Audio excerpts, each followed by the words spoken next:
നോക്കൂ, ഏത് ഉന്നതനായാലും അയാൾ ധാർമ്മിക മൂല്യങ്ങളിൽ ഒരു ചുതിഷ്ണം സംഭവിച്ചിട്ടുണ്ടെങ്കിൽ നടപടി എടുത്തിരിക്കും എന്ന് കൃത്യവും വ്യക്തവുമായി കേരളീയ സമൂഹത്തോട് കോൺഗ്രസിന്റെ നേതാക്കന്മാർ വ്യക്തമാക്കിയിട്ടുണ്ട്. അതിന്റെ അടിസ്ഥാനത്തിൽ 11 മണിക്കൂർ തികഞ്ഞില്ല ആരോപണം കേരളീയ സമൂഹത്തിന്റെ മുൻപാകെ വന്നിട്ട് എന്ന് ആരോപണം പറയുന്നത് എന്താണ്?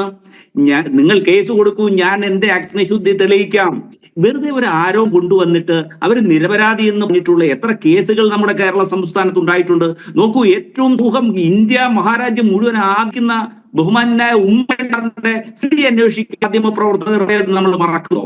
അത്തരം ആരോപണങ്ങൾ ഉയർന്നു വന്നിട്ടില്ലേ? അപ്പൊ അത് അവസാനം എന്ത് CBI അന്വേഷണം വരെ വന്നില്ലേ? എന്നിട്ട് അത് അനാവശ്യ ആരോപണങ്ങൾ ഇരുന്നു തെളിഞ്ഞില്ലേ? അപ്പൊ ഇവിടെ ഒരു ചെറുകാരനെ കോൺഗ്രസിന്റെ മുന്നിൽ നിന്നുകൊണ്ട് കോൺഗ്രസ് കേരളത്തിലെ LDF ഭരണത്തിനെതിരെ അതിശക്തമായ നിലപാടെടുത്ത ചെറുപ്പക്കാരനെ ഏത് രീതിയിലും ടാർണിഷ് ചെയ്യാനുള്ള നടപടികൾ ഭാഗത്തുനിന്നുണ്ടായിരുന്നു.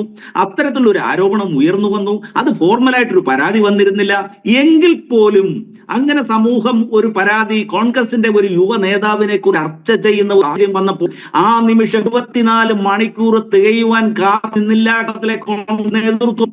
അതേസമയം ഞാൻ പറഞ്ഞില്ലേ, ഞാൻ 8 എന്തിനാ ഞാൻ കേസായിട്ട് കിടന്ന് അതുപോലെ LDF നേതൃത്വത്തിൽ ഞാൻ പറഞ്ഞു ശ്രീ റെജി